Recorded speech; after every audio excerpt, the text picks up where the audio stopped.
हमारी मांग ये है कि सामाजिक न्याय विभाग दिव्यांगों को अपनी आवश्यक उपकरण उपलब्ध कराता है, लेकिन पिछले 2 साल से दिव्यांगों को उपकरण नहीं मिले हैं और दिव्यांग उपकरण के लिए भटक रहे हैं। तो हम ये चाहते हैं कि शासन हमारी बात को मामले को संज्ञान में ले और दिव्यांगों को तत्काल उपकरण बांटे ताकि दिव्यांगों को राहत मिल सके। आज दिव्यांगों को उपकरण नहीं मिले, इसके कारण विरोध प्रदर्शन किया जा रहा है और इसकी मुख्य मांग है कि दिव्यांगों जो संरक्षण के उपकरण है उनको दिए जाए और जो वंचित है उनको तत्काल उपलब्ध कराया जाए। आज इस प्रकार का प्रदर्शन है कि दिव्यांगजन जो है और यहाँ 4 दिनों पर हम धरने पर बैठे हैं और हमारी मांगों के लिए दिव्यांगों उपकरण उपलब्ध के लिए हम प्रयास कर रहे हैं। धरना 2-3 बजे तक 3 बजे चलेगा। सबसे महत्वपूर्ण बात यह है कि कई सालों से ये लोग जो साथी हैं ये अपने अधिकार के लिए लड़ाई लड़ रहे हैं। और अधिकार किस बात का? इनको इनकी तय की गई सामग्री जैसे व्हील चेयर, जैसे tricycle, motor tricycle, clutch elbow, छड़ी, बैसाखी नहीं मिल पा रही है। पिछले 1.5 साल पहले जिला प्रशासन ने शिविर लगाकर इनका सामान वितरण किया था। उसके बाद अभी तक कई बार इनकी सामग्री होने के पश्चात भी सामान वितरण नहीं कर रहे हैं। लगातार 3 महीनों से मेरे द्वारा जो इनके दिव्यांग पुनर्वास वाले हैं उनसे मेरी बराबर बात चल रही है, आवाज उठा रहे हैं। उन्होंने इसको लेकर जो 1.5-2 साल से सामान पड़ा हुआ था, 60 लोगों को सामान दिया, जबकि जिले में लगभग 400 लोगों का सामान बाकी है। मैं आपको बताना चाहूंगा कि 94 ट्राइसिकल पूरे जिले में जो रिकॉर्डेड है वो पिछले 2 सालों से बाकी, लेकिन विकलांगों को नहीं दी जा रही। साथ ही 42 मोटर ट्राइसिकल जो इनको पिछले 1.5-2 साल से बकाया है, नाम चयनित कर रखे लेकिन 2 साल सामग्री नहीं दी जाएगी। जो बैसाखियां, क्लच एल्बो, इस प्रकार कान का सुनने की मशीन और छड़ियां, ये सारी सामग्रियां व्हील चेयर से कई सामान लिस्टेड, एक आदमी की लिस्ट हमारे पास है, सबके सामान बाकी है लेकिन प्रशासन सामान नहीं दे रहा।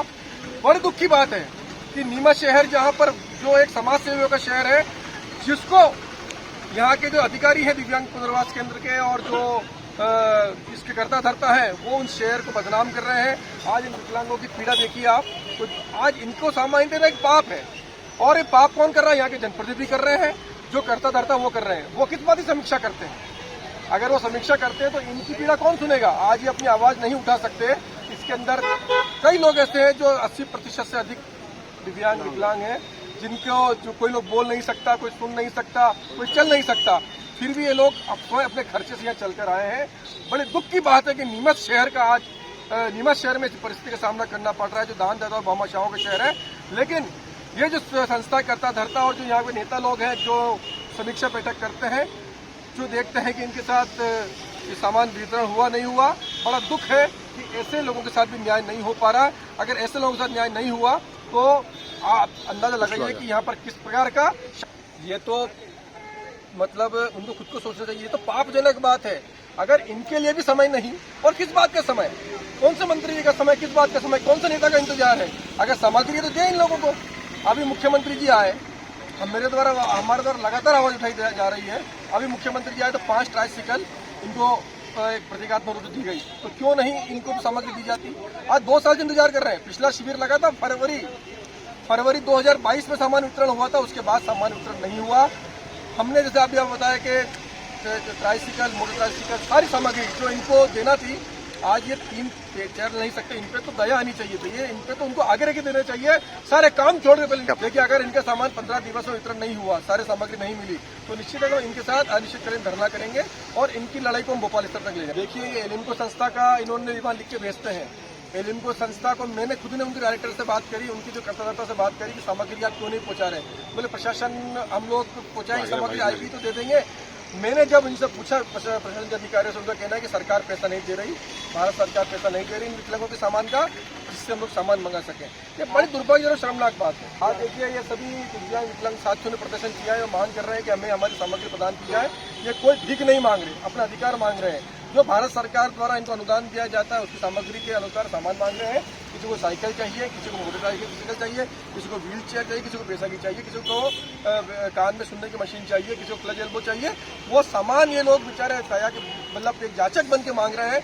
मैं प्रशासन से निवेदन है कि सभी महत्वपूर्ण कार्य छोड़कर इन गरीब जो असहाय लोग हैं, इनको पहले ध्यान दिया जाए, इनकी सामग्री वितरण की जाए। सबसे बड़ी बात है, मैं ना एक शिक्षा के आधार पर बैठी हूँ। आज मैं जो शिक्षा का जो मुझे फ़ायदा नहीं मिल रहा है, मतलब मैं जो करना चाहती हूँ वो मेरा पूरा नहीं हो पा रहा है। आज मैं मैंने BA कर चुकी हूँ और B.Ed में फॉर्म डाला था, तो उसमें मेरा कौन सा भी कॉलेज अभी तक नॉमिनीज आया ही नहीं है। और मैं गई थी शासन के पास, तो उन्होंने बोला कि आप अपना पहले ब्याज ले लो कर्ज।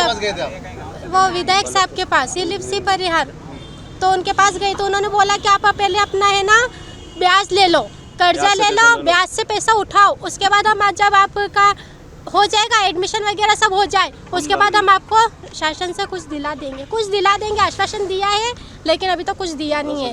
और 10,000 रुपये भी मुझे कलेक्टर साहब ने किए हैं, तो मैंने वो फॉर्म में लगाए थे, तो उस काउंसलिंग में हुआ ही नहीं मेरा।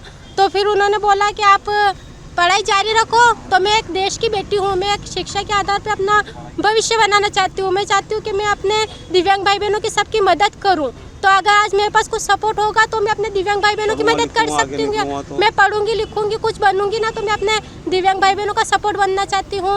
अपने मतलब कि कलेक्टर साहब के पास गए थे, तो उन्होंने मेरे से कहा था कि बेटा आपको 20,000 करते हैं। उन्होंने 20,000 करे थे, रेड क्रॉस वालों ने हमको 10,000 कर दिए। बोले कि आपने पहले ये 10,000 आपने पहले ले लिए थे ना, तो अभी हम आपको 10,000 ही करेंगे। तो फिर उसके बाद मैंने बोला उनसे कि नहीं, मुझे अभी पूरी फीस चाहिए, क्योंकि मेरे बीएड में 80,000 का खर्चा आ रहा था। तो उसमें अगर 10,000 भी अगर 80,000 में अपन डालेंगे तो कितना हो जाएगा।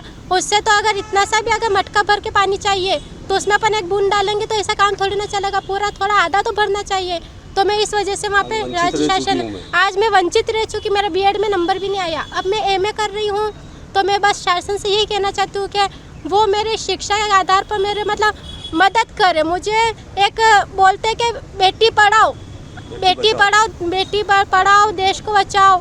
तो देश कैसे बचेगा? मैं भी तो एक भारत की बेटी हूँ, देश की बेटी हूँ ना मैं। अगर आज मामा जी वगैरह सब बोलते हैं कि हम देश को बचाएंगे, बेटी को पढ़ाएंगे और देश को बचाएंगे, तो मैं भी तो देश की बेटी हूँ ना।